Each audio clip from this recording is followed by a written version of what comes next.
noite frustrante pro torcedor São Paulino, hein?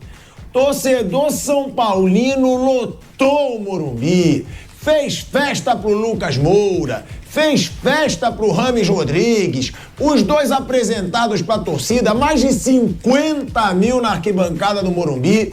E é impressionante como o jogo que tem festa costuma dar ruim. Teve toda aquela festa, torcedor eufórico, esperançoso. E aí vai o São Paulo, perde pro Atlético Mineiro dentro de casa, gol do Hulk, golaço do Hulk, gol do Pavon e outra.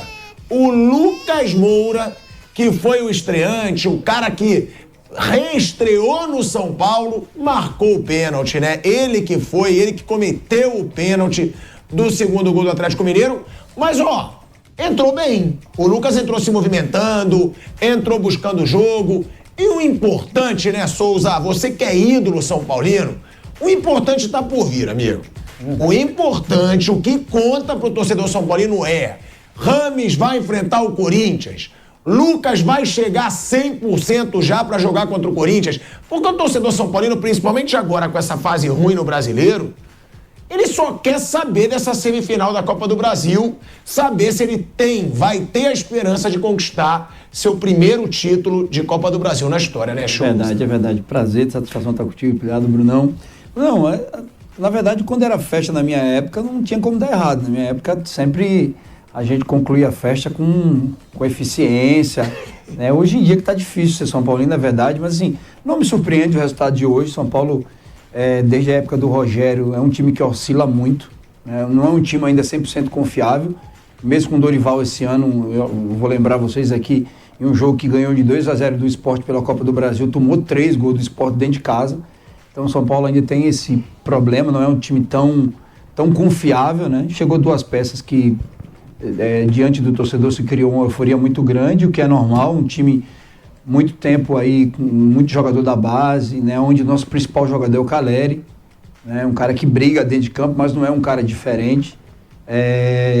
Mas assim, você foi cirúrgico. Eu acredito que para o torcedor, os 2 jogos assim, que o torcedor mais espera é o jogo dessa semana, né? Contra o Independente, não é isso? São Lourenço. Aqui é São Lourenço? São Lourenço não interessa muito, não. Interessa. Você acha que o torcedor São Paulino coloca esse jogo no peso do Corinthians? Não, no peso do Corinthians não, mas são 2 jogos são mata-mata, né? Então, eliminado dá problema. Dá problema, entendeu? Então, eu acho que para o torcedor, esses 2 jogos aí é o que tá valendo. Claro que o mais o do Corinthians, eu acredito que não seja nem porque o time ainda não tem uma Copa do Brasil, e sim por tudo que foi criado, né? Rivalidade, né? Esse tempo todo onde o Corinthians leva sempre vantagem em cima do São Paulo, nessa época agora e muito tempo atrás, porque na minha época a lapada comia solta, o Vampeta até apanhava bastante quando a gente jogava contra, como ele não está aqui eu vou lembrar, mas ele deve estar assistindo. Então é um momento diferente que o São Paulo vem passando, chegaram 2 jogadores de qualidade, mas aí sim, na minha concepção, não me surpreende o resultado de hoje, até porque o São Paulo vem fazendo isso, vem criando expectativa, né? O torcedor São Paulino sempre usa, está me criando uma esperança, está me deixando sonhar, mas no final das contas ainda é um time em formação, um time que melhorou, isso é fato com o Dorival, e eu vi algumas pessoas reclamando hoje que era um time sem profundidade, mas quando tinha o Rogério jogava muito em profundidade, hoje não tem. Então é questão de equilíbrio, mas assim, para mim como São Paulino, eu acredito para o torcedor, o jogo que interessa mesmo é do dia 16, esse jogo sim vai... Aí você pode ir do céu ao inferno ali em 90 minutos e vai ser bem difícil o São Paulo perder esse jogo aí e sair fora da Copa do Brasil. Que isso? Pro Corinthians.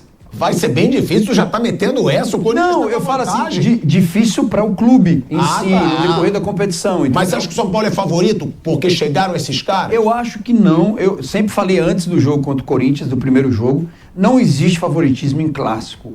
Clássico a gente vai ver, claro, né?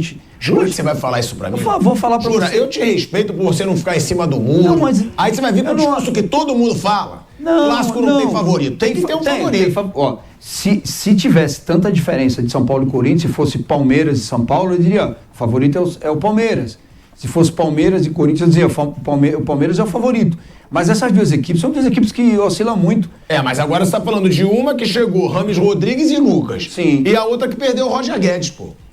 Tem tudo isso, mas por causa dessa oscilação tão grande de São Paulo, eu não apontaria. Você sabe que eu não sou de ficar em cima do muro. Eu acho que o São Paulo leva uma pequena vantagem, porque o resultado não é um resultado tão grande, de 1-0. Mas se eu pensar em alguns jogos que o São Paulo fez do Sport, veio de lá com a vantagem de 2-0, tomou 3 gols do Sport em casa.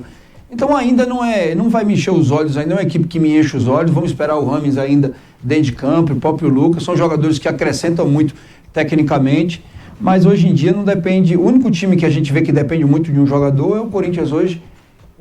Se o Renato pegar um resfriado antes desse clássico aí, eu digo para você que o São Paulo é favorito, mas enquanto ele tá bem aí, eu deixo aí 50-50. Agora, Bruno Prado, estreia frustrante do Lucas Moura. Porque é aquilo, eu sempre falo, quando eu vejo muita festa no jogo, eu falo, vai dar ruim. Quando tem muita festa, né, chamam de oba-oba, eu nem acho oba-oba, é festa, tem festa, o torcedor vai pro estádio, hoje Lucas Moura estreia, vamos atropelar. A gente viu isso também, chegou o Vampeta, chegou ele. A gente vê isso também lá no jogo do Flamengo, a despedida do Joel Santana do Flamengo. Sim, olha a tragédia que deu contra o América do México. Sim. Muitas vezes, quando tem festinha em estádio, dá ruim. E aí foi frustrante, tudo bem. Eu queria até que você analisasse também a estreia do Lucas, porque ele entrou bem. Sim. Ele deu movimentação pro São Paulo, mas é frustrante você logo na estreia, apresentado junto com o Rames, Atlético Mineiro 2-0. Sim, é frustrante, sim. 53 mil pessoas no Morumbi, isso aí mais uma vez, né? A torcida do São Paulo tem comparecido, tem feito a sua parte em relação à presença, comparecimento, mas saiu derrotado. Num jogo que, sim, quando o Lucas entrou, o time cresceu, teve chance de empatar o jogo no segundo tempo, pouco antes do segundo gol do Atlético, teve uma bola na trave ali com o Caleri, que o goleiro espalmou, foi uma boa defesa do goleiro, do Matheus Mendes, substituiu o Everson e espalmou, a bola foi na trave. Aí o time do São Paulo, no lance seguinte, no contra-ataque, o próprio Lucas acabou fazendo o pênalti, ali acabou o jogo. Mas é o que o Souza falou mesmo, é um time que oscila, né? O São Paulo tem jogos bons nesse ano, os confrontos com o Palmeiras foram muito bons. Do brasileiro, acho que o melhor jogo foi com o Fluminense, o jogo que o São Paulo dominou o Fluminense do início ao fim, acabou vencendo só no final, mas tem essa oscilação.